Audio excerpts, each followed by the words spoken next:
Hello and welcome to We Are Fin. Dan here with CAE and the group president for the company. Nick, welcome back to We Are Fin. Thank you.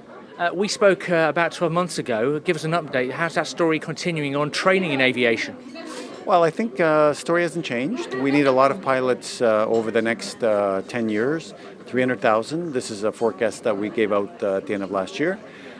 We gave a bit of an update on what's going on. I think two areas where we think the industry can converge around to try to help that. One is financing. We need better financing solutions for these young people. This is a lot of money, and not everybody can afford to take on this kind of training. And the second one is we need to open the pool. 50% of the population is women, but only 5% of the population of pilots is women. And when you compare that to other industries, lawyers, physicians, surgeons, this profession is well behind. So we need to open that up.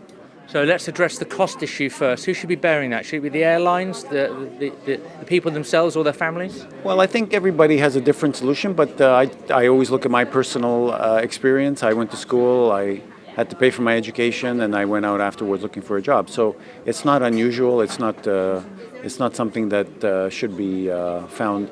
The airlines, if they can help, that's great. If the airlines can't help, mom and dad can help, that's great. But some financing solutions, I think, would be a good way to solve that problem for everybody. And how do we address that problem and solve the number of women that work in aviation?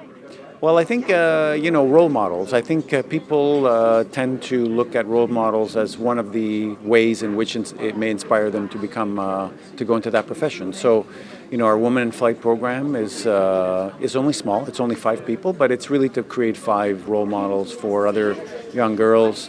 So we're going to follow these girls over the next 2 to 3 years. They'll post their experience on social media.